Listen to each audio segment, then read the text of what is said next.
शिव भक्ति कर लोगे, शंकर को जान जाओगे, शिव तत्व को पहचान जाओगे, तो फिर मृत्यु लोक में जन्म नहीं होगा, तुम तर जाओगे। पुनरपि जननम पुनरपि मरणम के प्रपंच से छूटने के लिए जगत गुरु शंकराचार्य जी ने शिव भक्ति को केंद्रित किया। अब धीरे धीरे धीरे धीरे कलिकाल ने अपना पांव पसारना प्रारंभ करा। लोग ढोंग में, प्रपंच में, छल में, बेईमानी में इधर उधर भरमाने लगे, विद्याओं में पढ़ने लगे। यहाँ पर ये विद्या हो रही, वहां पर वो विद्या हो रही, दुनिया के लोग उस ब्रह्म में पढ़ने लगे।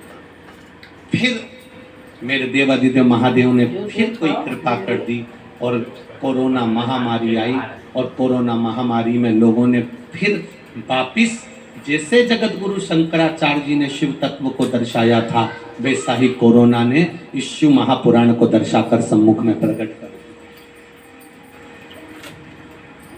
कि हम भगवान शंकर की भक्ति कैसे करें। ब्रह्मा भगवान विष्णु ने शिवलिंग की स्थापना करी, शंकर भगवान को प्रकट कर लिया, शिवलिंग को प्रकट कर लिया। उसके बाद भी ब्रह्मा जी के मन में विश्वास जागृत नहीं हुआ कि ये शिव है, ये शंकर है, ये ओघड़ी है।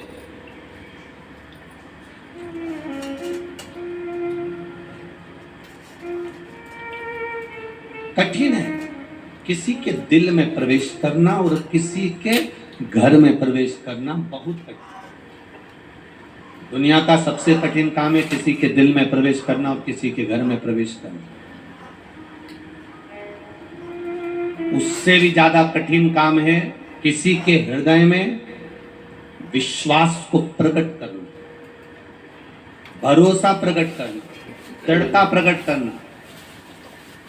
सब कुछ मिल सकता है संसार सागर में, दुनिया की कोई ऐसी वस्तु नहीं जो आप प्राप्त नहीं कर सकते। अपनी मेहनत के बल पर आप दुनिया का सारा राज से ठाट प्राप्त कर सकते हो, दुनिया के बल पर आप सारा सुख प्राप्त कर सकते हो, दुनिया के बल पर आप सारा वैभव प्राप्त कर सकते हो। पर दुनिया के सारे सुख को आप प्राप्त कर सकते हो, वैभव को आप प्राप्त कर सकते हो, पर विश्वास आपके दिल में जागेगा कब?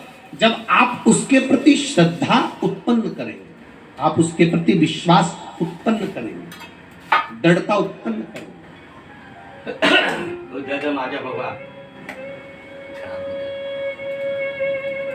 मैंने तेरे ही भरोसे बाबा, तेरे ही भरोसे हवा बिच उड़ती जावांगी बाबा, डोर हटो छठीला में खड़ी जावांगी।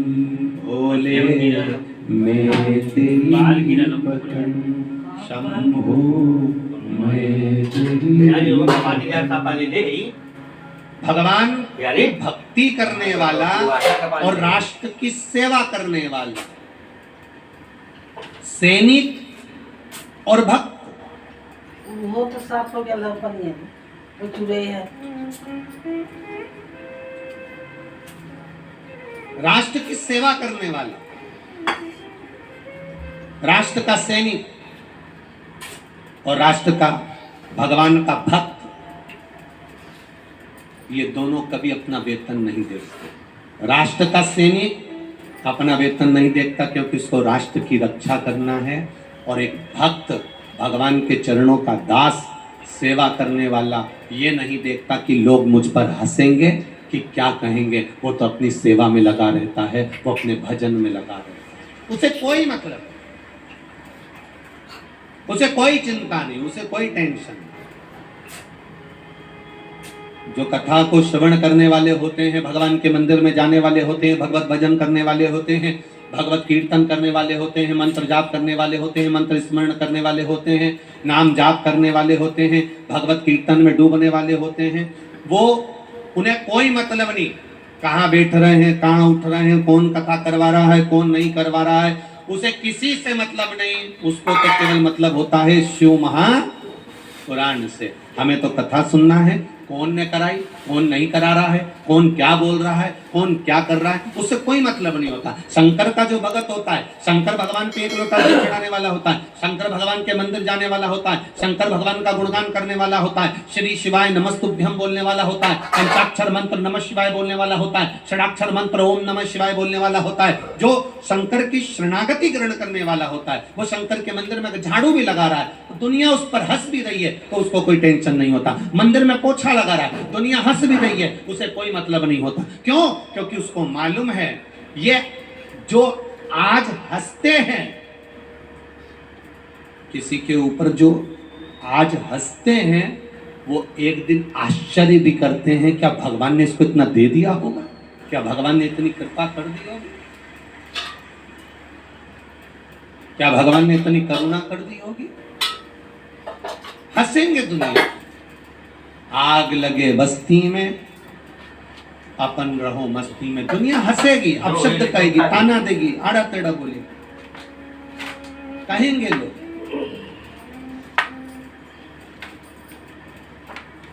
कहने वाला कहता रहेगा। आपको कई लोग कहते हैं गुरुजी हम बिल्कुल अकेले हैं, हम बहुत परेशान हो गए, हम बहुत अकेले। एक बहन ने पत्र लिखा है,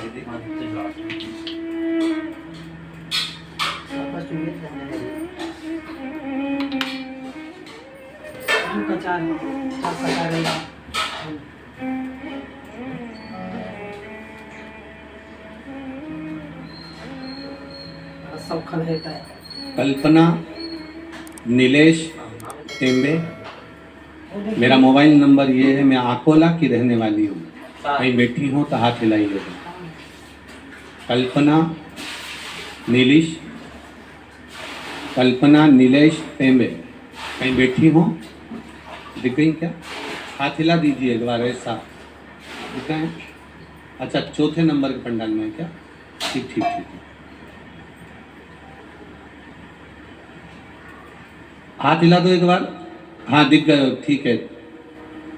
पहला नंबर का पंडाल, दूसरे नंबर का पंडाल, तीसरे नंबर के पंडाल में पीली साड़ी में माँ जो खड़ी हैं वही है। मेरा नाम कल्पना नीलेश टेम्बे है, मेरा मोबाइल नंबर ये है। मैं अकोला की रहने वाली हूँ। मेरे भोले बाबा का क्या गुणगान करूं गुरुदेव, मेरे पास शब्द नहीं है।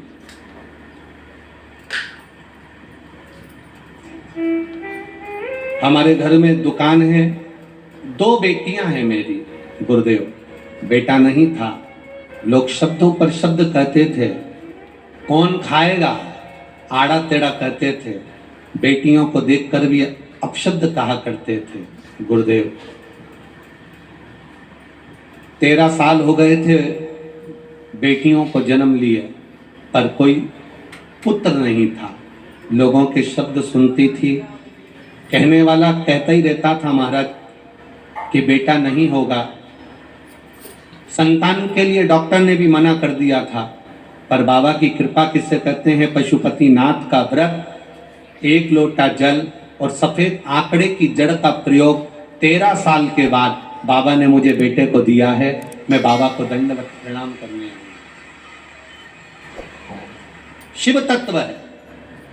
बच्चे को लाए हो माँ, लाए हो तो ऊंचा करो थोड़ा सा हाथ से, हाँ थोड़ा सा ऊंचा कर दो, हाँ ठीक है।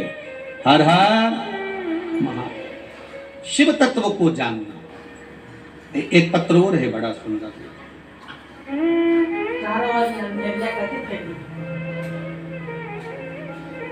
मेरा नाम दीपाली विनोद तालुकार, मेरे पति का नाम विनोद तालुकार।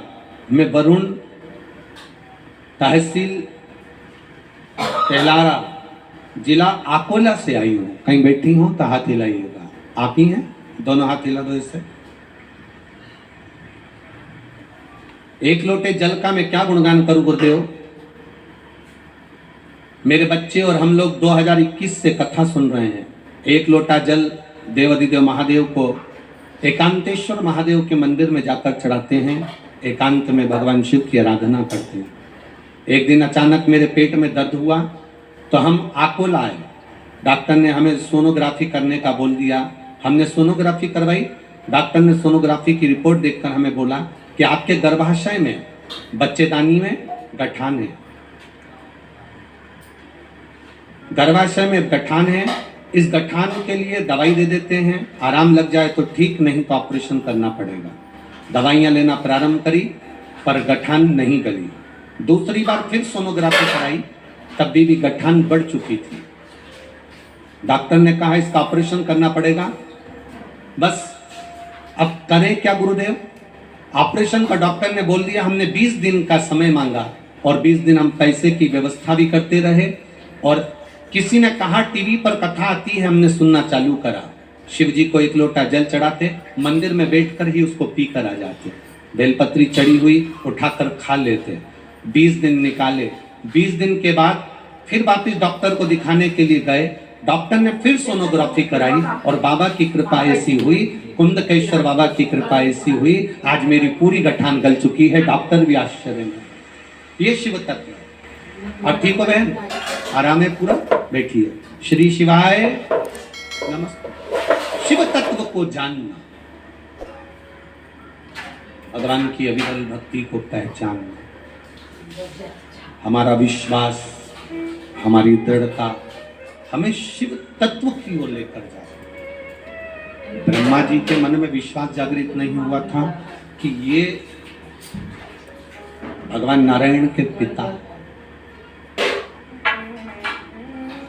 कई लोग आपसे भी कहेंगे क्या रखा है शिवलिंग में, क्या होता है शिवलिंग पर जल चढ़ाने से, क्या होता है शंकर भगवान के शिवलिंग पर बेलपत्र चढ़ाकर खाने से। हंसने वाले आप पर भी हंसेंगे, ताना देने वाले आप पर भी ताना देंगे, अपशब्द कहने वाले आप पर भी अपशब्द कहेंगे। पर जिसके हृदय में शिव महापुराण के प्रति विश्वास जागृत हो जाता है तो 13 साल के बाद भी औलाद हो जाती है। ये विश्वास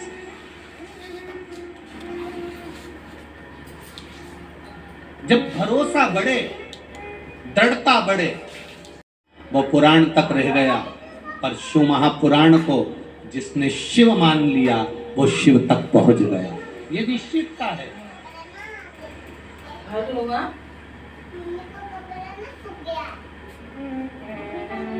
ब्रह्मा जी का विश्वास जागृत नहीं हुआ, आखिरी में उनका सिर कट गया। लुढ़कता लुढ़कता सिर गया। बड़ का पेड़ उत्पन्न हुआ, उसके नीचे भी देवाधिदेव महादेव बैठे तो बटकेश्वर महादेव का। अब ब्रह्मा जी से कहा कि जाओ तुम ये सृष्टि की रचना करो। अब सृष्टि की रचना करना है तो ब्रह्मा जी ने विचार करा कि मैं पूछूं तो पूछूं किससे कि सृष्टि की रचना कौन करना चाहता है, कैसे करना चाहता है, मैं किससे पूछूं सृष्टि की रचना।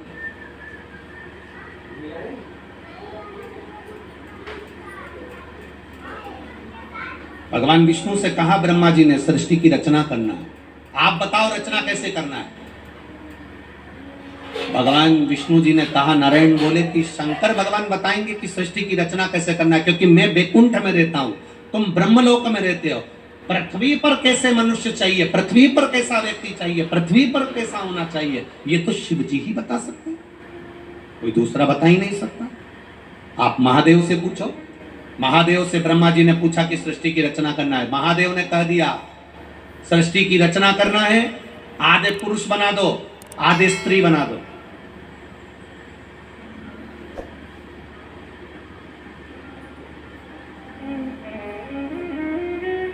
आधे पुरुष बनाओ, आधे स्त्री बनाओ।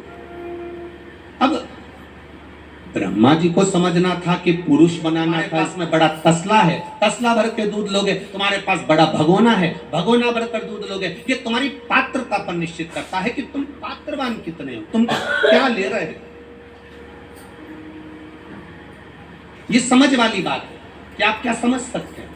जैसे एक नई नवेली बहू से सास ने पूछ लिया, बेटा तुझे कुछ बनाना आता है? हाँ मम्मी मैं सब बना लेती हूँ। सब बना लेती है? हाँ। पक्का? हाँ। सब बना लेती है ना? हाँ। आइसक्रीम बना ले। अब जो बहू ने आइसक्रीम बनाने का सोचा, अटैची में से रेसिपी बुक निकाल के लाई, जिसमें लिखा था 2 किलो दूध को धीमी आंच में गरम करो, धीरे धीरे हिलाओ, फिर उसमें बेकिंग पाउडर डालो, धीरे धीरे घोलते रहो, फिर उसमें केसर डालो, हिलाते रहो, डालते रहो, शक्कर बोलो डालो, फिर हिलाते रहो, फिर उतार कर 1 घंटा फ्रिज में रख दो। बहू ने समझ लिया।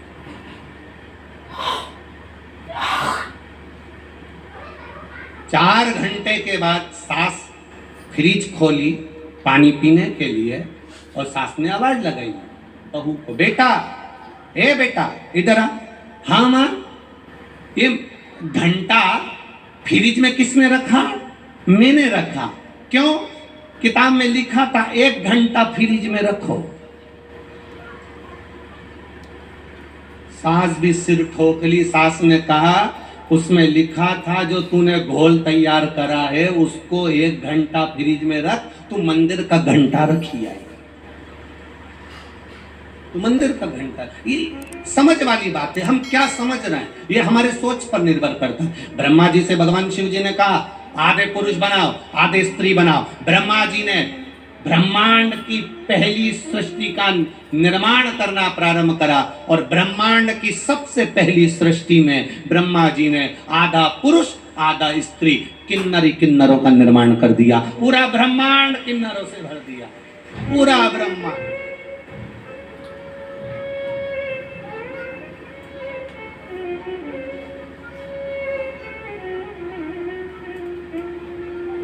अपन सबको इन किन्नरों को धन्यवाद देना चाहिए, इनकी भूमि पर अपन रह रहे हैं।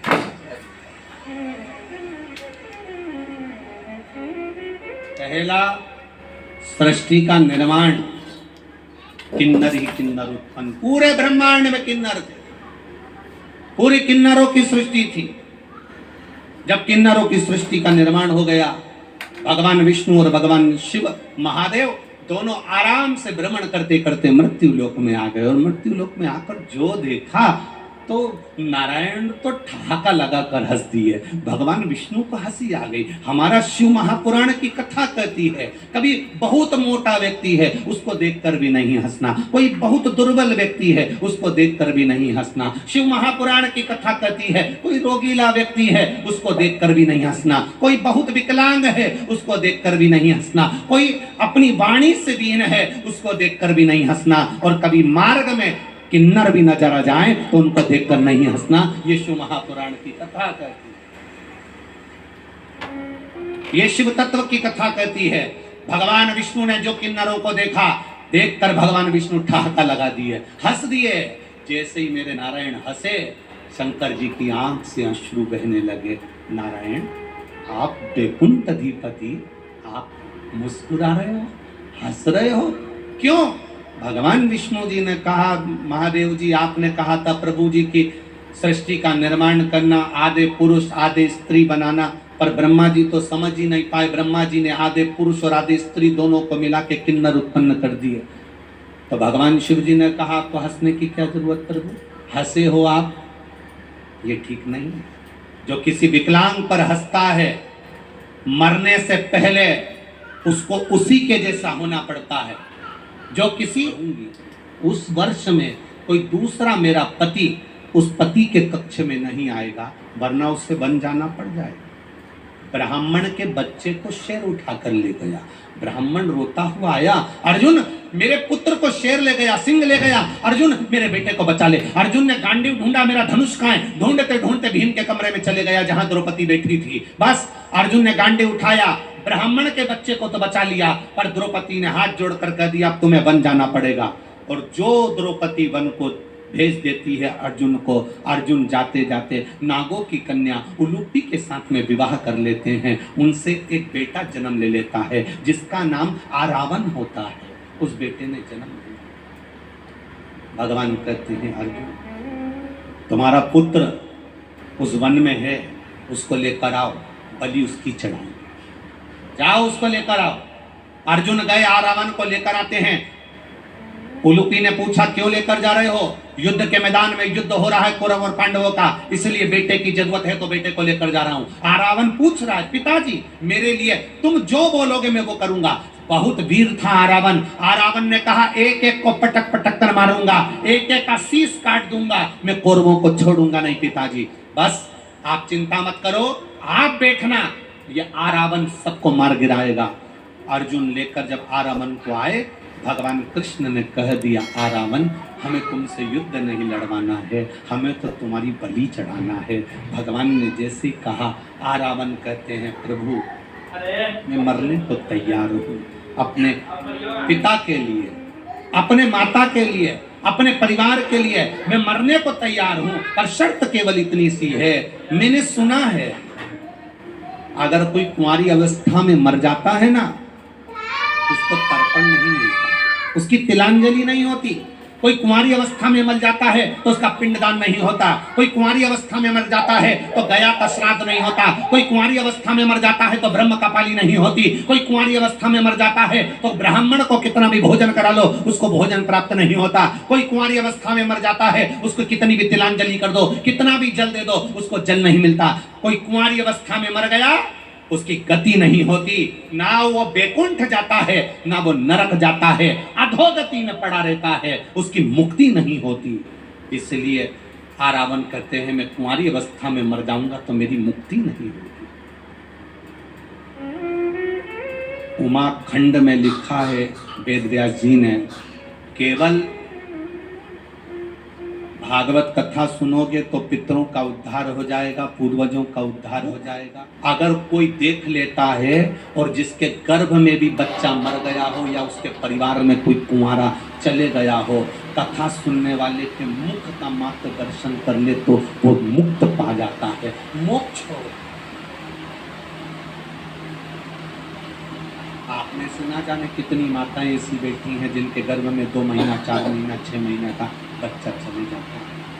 आप में से कई माताएं, आपके मायके में भी कोई ना कोई ऐसा होगा जिसके गर्भ में बच्चा था 2-3 महीने का चले गया, 4 महीने का चले गया, 6 महीने का चले गया। आप में से कुछ ऐसे बैठे होंगे जिनके घर में कोई ना कोई कुंवारा चले गया, कोई का एक्सीडेंट हो गया, कोई पानी में डूब गया, कोई अधोगति में मर गया, कोई बीमारी में मर गया, जन्म लेने के बाद 5 साल 4 साल 6 साल 8 साल 20 साल 21 साल कुंवारी अवस्था में मर गया। आपके मोहल्ले में, आपकी कॉलोनी में, आपके गाँव में, खेड़े में, नगर में भी कोई ना कोई ऐसा होगा जो कुंवारी अवस्था में चले गया होगा।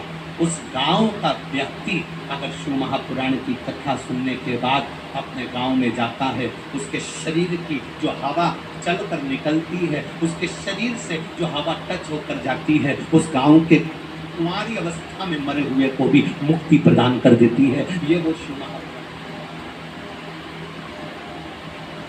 आरावन कह रहे हैं अगर मैं कुंवारा मर गया तो मेरी गति नहीं होगी, अगर मैं कुंवारा मर गया तो मेरा मोक्ष नहीं होगा, मेरी शादी कर दो और कल मेरी बलि चढ़ा।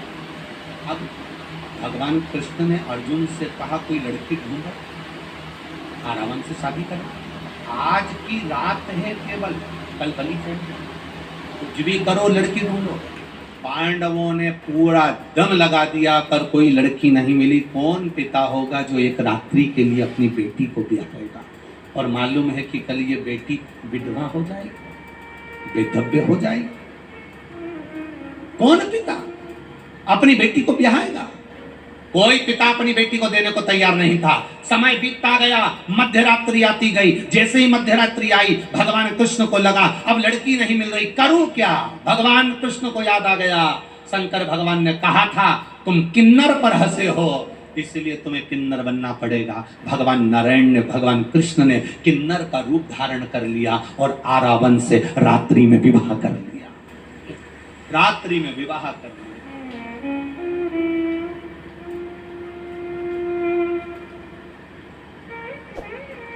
कई लोग पूछते हैं गुरुजी ये किन्नर गले में मंगलसूत्र पहनते हैं, मांग में सिंदूर भरते हैं, हाथ में चूड़ा पहनते हैं, पांव पैजनियां पहनते हैं, कमर करधनियां पहनते हैं, मुख पर लाली, नैनों में सुरमा, बालों में गजरा होता है, क्या ये किन्नर का भी विवाह होता है? शिव महापुराण की कथा कहती है संसार में मृत्यु लोक में जो किन्नर होते हैं इनका भी विवाह मध्यरात्रि में आरावन के साथ ही होता है। भगवान कृष्ण ने भी किया, इनको भी। आखिरी में केवल एक हंसी, केवल एक, तुम किस पर हंस रहे हो? आपके नेत्र आएंगे और आप भगवान का दर्शन कर लोगे। और वही हुआ, सूरदास जी एक कुएं में जाकर गिर गए। कुएं में जाकर गिरे, वहां से भगवान कृष्ण राधा जी के साथ जा रहे थे। सूरदास जी पुकार रहे थे, राधा जी को पुकार रहे हैं। राधा जी दौड़कर कुएं में गई और सूरदास जी को निकालने लगी। सूरदास को निकाल रहे। सूरदास जी ने पूछा, आप मुझे बाहर निकाल रही हो कौन? राधा जी ने अपना नाम नहीं बताया, बस सूरदास जी का हाथ पकड़ा और निकाल कर बाहर कर दिया। सूरदास जी ने जैसे हाथ पकड़ा, सूरदास जी कहते हैं, आपने मुझे कुएं से बाहर निकाला, मैं आपके चरणों को प्रणाम करना चाहता हूँ। राधा जी बोली, रहने दो, मुझे प्रणाम मत करो। नहीं, मैं तो प्रणाम करूंगा। राधा जी के चरणों में सूरदास जी ने प्रणाम करा। जैसे ही प्रणाम करा, राधा जी अपना पांव छुड़ाने लगी। पांव छुड़ाती हैं, हाथ पांव की एक पायल सूरदास जी के हाथ में दे जाती है। राधा जी ने भगवान कृष्ण से कहा, मेरी पायल ला के दे। भगवान बोले, मैंने पहले ही मना करा था, मत जा। वो आंखों से अंधा है पर अंदर से देख लेता है। कैमरे लगे हुए हैं, मैंने पहले मना करा था तेरे को, क्यों गई तू? कुछ भी करो, मेरी पायल ला कर दो। भगवान कृष्ण राधा जी को लेकर सूरदास के पास गए। सूरदास, भगवान कहते हैं राधा जी की पायल दे दो। सूरदास जी कहते हैं, एक ही शर्त पर दूंगा, पहले दर्शन करा। स्वामी समर्थ जी ने कहा था कि एक बार दर्शन होगा। भगवान ने सूरदास को नेत्र दे दिए। सूरदास जी ने भगवान का दर्शन करा। सूरदास की आंख में आंसू भरकर स्वामी समर्थ को याद करा, आपने कहा था एक बार कृष्ण का दर्शन होगा, आज हो गया। ये कोई सहज नहीं है। कोई शिव तत्व संत होता है, कोई शंकर को जानने वाला संत, साधु, सन्यासी, तपस्वी, साधक, उपासक होता है। संत का दर्शन, गुरु का दर्शन, कोई वेद पाठी का दर्शन, कोई भगवत भजन करने वाले का दर्शन, कोई गुरु महिमा का स्मरण करने वाले का दर्शन, कोई शिव का गुणगान करने वाले का दर्शन, कोई शंकर के महत्व को जानने वाले का दर्शन, कोई शंकर को एक लोटा जल चढ़ाने वाले का दर्शन खाली नहीं जाता, खाली नहीं जाएगा। जैसे स्वप्न में दिखा हुआ शिवलिंग, स्वप्न में दिखा हुआ बेलपत्री का पेड़, स्वप्न में दिखा हुआ मंदिर का शिखर, स्वप्न में दिखा हुआ कोई खंडर, स्वप्न में दिखा हुआ जलाशय, स्वप्न में दिखा हुआ एक लोटा जल चढ़ाते हुए किसी को स्वप्न में देखना, जलाशय देखना, मंदिर का शिखर देखना, शिवालय देखना, शिवलिंग देखना, पानी का कूप देखना, जैसे इन सब को देखने पर कुछ ना कुछ खुशी हमारे यहाँ आने वाली होती है। तो भगवान स्वप्न में ये चीजें दिखा देता है। उसी तरह संत का दर्शन होता है, गुरुजन का दर्शन होता है। भगवान कृष्ण ने कहा, मांगो। सूरदास, तुम्हारे नेत्र मिल गए, तुमने हमारा दर्शन कर लिया, मांगो तुम्हें क्या चाहिए। सूरदास जी ने कहा, बस एक ही बात मांगना चाहता हूं, दे दोगे? भगवान ने कहा, दे देंगे। पक्का? पक्का, सौगंध है मेरी, बिल्कुल पक्का, मांगो क्या चाहिए। भगवान से सूरदास जी ने कह दिया, मेरी इन आंखों को वापस छोड़ दो। जिन नेत्रों से आपका दर्शन करा है, उन नेत्रों से संसार का दर्शन नहीं करना है, छोड़ दो, छोड़ दो। किसी को गाली दे दे, कैसे दे दे? एक गांव में एक बुजुर्ग व्यक्ति रहता था, एक बूढ़ा व्यक्ति। पड़ोस में एक नवयुवान लड़का रहता था, बहुत सुंदर, बहुत स्मार्ट, बहुत विद्वान। एक जवान लड़का रह रहा है उसी मोहल्ले में, उसी कॉलोनी में, उसी सोसाइटी में, उसी मोहल्ले में, और बूढ़ा व्यक्ति वही रह रहा है। बूढ़े व्यक्ति को लगा इस नवयुवक लड़के को सब लोग पूछते रहते हैं, आदर करते हैं, सम्मान करते हैं, मेरा इतना आदर सम्मान सब घट गया। तो बूढ़े व्यक्ति को बड़ा गुस्सा आया। उसने पूरे मोहल्ले में खबर कर दी कि ये चोर है, ये चोट्टा चोरी करता है, इसने कई जगह पर चोरी कर ली। इसके घर में जो पैसा आ रहा है वो चोरी का है, इसके घर में जो धन आ रहा है वो चोरी का है। सारे नगर में सूचना हो गई, सारे नगर के लोग उस नवयुवक लड़के से दूर हट गए। कोई उसके साथ नहीं रहता, कोई उसके पास नहीं रहता, सब ने दूरी बना ली। सब एक दिन नगर में चोरी हो गई, सबसे पूछा गया तुम्हें किसी पर शंका है? नगर के लोगों ने कह दिया वो नवयुवक लड़के पर शंका है। पुलिस वाले आए, नवयुवक लड़के को पकड़ कर ले जाकर थाने में बंद कर दिया। अदालत में केस चला, उसके कोई सबूत नहीं मिले, जज ने उसको रिहा कर दिया। उस नवयुवक लड़के की आंख में आंसू भरे और रोता हुआ सोचता है, मैंने कभी किसी का बुरा नहीं करा, आखिर इन बुजुर्ग ने मेरे साथ में ऐसा क्यों करा, क्यों मुझ पर ऐसी टिप्पणी कर दी, क्यों मुझे गलत कह दिया। मैं तो चोर भी नहीं था, अपशब्द भी नहीं कहता था, केवल अंदर की ईर्ष्या ने उस बुजुर्ग के मुख से उसके लिए गलत टिप्पणी करा। अंदर की ईर्ष्या। बूढ़ा व्यक्ति बोला वो तो हवा में उड़ गए होंगे, अब वो कहाँ हाथ में आएंगे, अब तो वो मेरे पास आ ही नहीं सकते। सरपंच ने कहा बुजुर्ग व्यक्ति से, किसी को गाली देने से पहले, किसी को टिप्पणी करने से पहले, किसी को अपशब्द कहने से पहले उसको समझ तो लिया करो। तुमने मुंह उठाया और बोल दिया, पूरे मोहल्ले में उसकी बदनामी हो गई। एक बार बदनामी की हवा फैल जाती है तो जैसे कागज के टुकड़े नहीं मिलते, वैसे बदनामी वापिस लौट कर नहीं आ पाती। कर दी तुमने बदनामी। कहने वालों ने कह दिया ये चोर है, कहने वालों ने कह दिया इसका लक्षण बुरा है, कोई ने कहने वाले ने कह दिया ये ऐसी है, कहने वाले ने कह दिया वो वैसा है। तुमने तो कह दिया, उसको वापरा था, उसको पहचाने थे, उससे मिले थे, कभी एक बार उससे मुलाकात हुई तुम्हारी। कहने वाले तो कह देंगे सियोर वाला महाराज ऐसा है, वो वाला महाराज ऐसा है, वो वैसा है, वो वैसा है। कहने वाले कह देंगे हमारी पड़ोसन ऐसी है, हमारा पड़ोसी ऐसा है, हमारे रिश्तेदार ऐसे हैं। कभी तुम उससे मिले हो? मत बुरे कर्म कर बंदे वरना पछताएगा, भगवान की आंखों से तू बच नहीं पाएगा, तू बच नहीं पाएगा। हमारे जीवन का उसूल कहता है, हमारे जीवन की सबसे पहली पहल कहती है, सत्ता बाद में सत्य पहले होना चाहिए, पार्टी बाद में प्रभु का नाम पहले होना चाहिए, राजनीति बाद में राष्ट्र की नीति, राष्ट्र की रक्षा पहले होना चाहिए। हम राजनीति में इतने उलझ गए कि राष्ट्र की भलाई भूल गए, राष्ट्रहित की पहल भूल गए। अपने राष्ट्र को कैसे उत्थान की ओर लेकर जाना है, हम राजनीति के चक्कर में, पार्टियों के चक्कर में इतने घुल गए कि सबको बांटने में लग गए। ये ब्राह्मण, ये क्षत्रिय, ये वैश्य, ये शूद्र। शिव महापुराण की ये पोथी और ये व्यासपीठ जिस पर हम बैठे हैं, ये 4 पाए पर बनी है।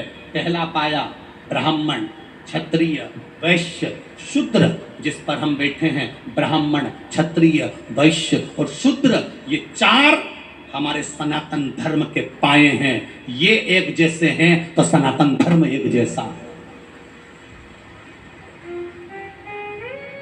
दुनिया के लोगों ने, पार्टियों में आकर दुनिया के लोगों ने कहीं ना कहीं इन सनातन धर्म के इन पायों को तोड़ने का प्रयास करा। हम ब्राह्मण हैं, हम बड़े हैं, हम क्षत्रिय हैं, हम बड़े हैं, हम वैश्य हैं, हम बड़े हैं, हम शूद्र हैं, हम बड़े हैं। और शिव महापुराण की कथा कहती है संसार में सब बड़े हैं। कोरोना महामारी में जो अपने आप को बड़ा कहते थे वो तो घर से बाहर नहीं निकले। एक एक वाल्मीकि समाज का बच्चा हॉस्पिटल में खड़ा होकर बॉडी को ले जाकर अंतिम संस्कार कर रहा था। जिसको लोग शूद्र कहते हैं, जिसको लोग छोटा कहते हैं, जिसको लोग पूछते नहीं है, एक एक वाल्मीकि समाज का बच्चा, एक एक छोटे से छोटा व्यक्ति, हॉस्पिटल में काम करने वाला, झाड़ू लगाने वाला, पोछा लगाने वाला, बड़ा व्यक्ति अपने घर से नहीं निकल रहा था, पर झाड़ू लगाने वाला, पोछा लगाने वाला, हॉस्पिटल में सब जगह पर कोरोना का कहर छा रहा था। और एक छोटा सा झाड़ू लगाने वाला, पोछा लगाने वाला, पन्नी में बॉडी को बंधा हुआ है। घर के लोग अंतिम संस्कार नहीं कर रहे, पर वो साधारण सा छोटा व्यक्ति जिसको लोग शूद्र कह देते हैं, अपशब्द कह देते हैं, वो छोटा सा व्यक्ति शमशान में जाकर एक बेटा जो फर्ज अदा करता है, वो छोटे व्यक्ति ने फर्ज अदा करा है, अग्निदान का। हम कर रहे हैं, हम इस पार्टी के, हम ब्राह्मण, हम क्षत्रिय, हम वैश्य, हम शूद्र। उसको कहना चाहिए सब देवताओं को सब ने बांट लिया, पर मेरे महादेव को कोई नहीं बांट पाया। आज तक महादेव के लिए कोई ने नहीं कहा कि ये ब्राह्मण का है, क्षत्रिय का है, वैश्य का है कि शूद्र का है। हम तिरुपति जाते हैं, कह देते हैं लोग आप पैसे वालों के देवता हैं। हम नाथद्वारा जाते हैं, लोग कह देते हैं पैसे वालों के देवता हैं। हम वहां जाते हैं, लोग कह देते हैं पैसे वालों के देवता हैं, पर महादेव सबका है। इसलिए उसका नाम पशुपतिनाथ है। उसके मंदिर में कुत्ता भी जाकर बैठ जाता है तो भी वो उसका विश्वनाथ है, उसको संभाल लेता। साधारण नहीं है। पक्षी, पशु, जलचर, थलचर, वायुचर, संसार में जितने जन्म लेते हैं उसके पेट भरने की जवाबदारी मेरे शंकर की है, महादेव की है। वो ब्राह्मण का भी है, वो क्षत्रिय का भी है, वो वैश्य का भी है, वो शूद्र का भी है। हम क्यों बट रहे हैं? हम क्यों बट रहे हैं? फिर वही वाली बात आ गई, अब क्या हो गया कि किसी और वाला महाराज फिर आड़ा टेढ़ा बोल देता। छत्तीसगढ़ में कहा था, फिर कह रहे नोट लेकर चोर गायब हो जाता है और वोट लेकर,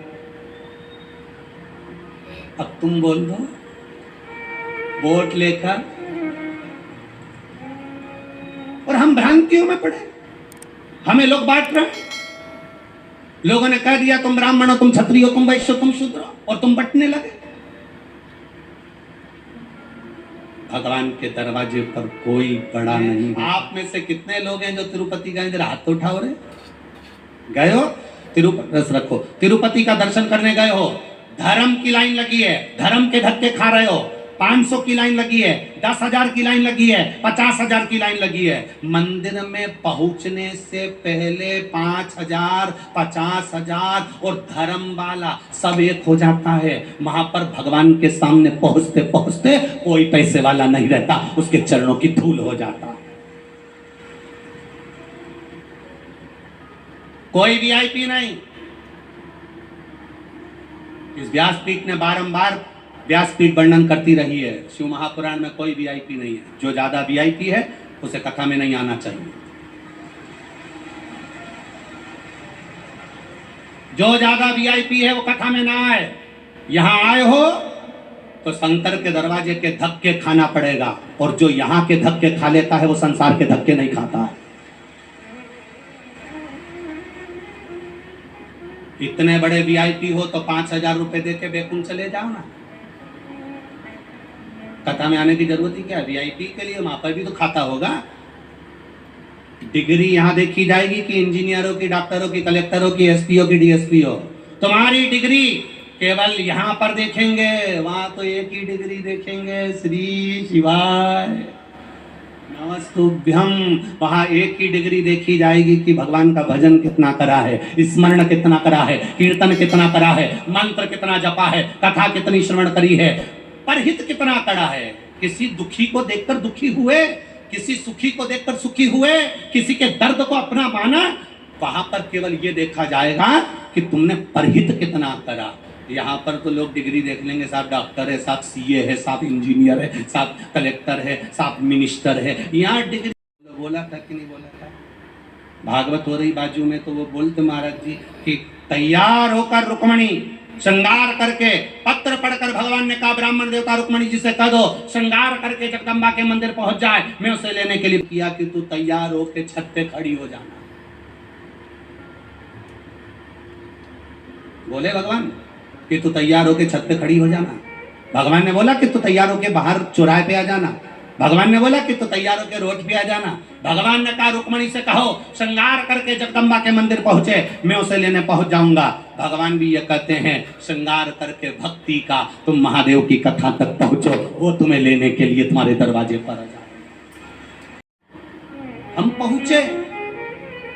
अरे कितनी कृपा मेरा राज राजेश्वर करा है, जरा सोचो तो। जो कथा दिन में 1 बजे से 4 बजे होने वाली थी, भरचक धूप में होने वाली थी, दिन भर तुम्हारा यही समय हो जाता। सुबह से आकर जगह संभालते, रात को घर पहुंचते। कितनी कृपा राजराजेश्वर ने करी, सवेरे 8 बजे से कथा रख दी, बस मुंडा धो ब्रश करते करते ही कथा में पहुंच जाओ और रोटी खा के घर जाओ, सीधा काम। कितनी कृपा करा वो, कितनी दया करी उसने, कितनी करुणा करी उसने। जरा विचार करिए, उसकी दया का कौन इसीलिए शिव तत्व कहता है हरि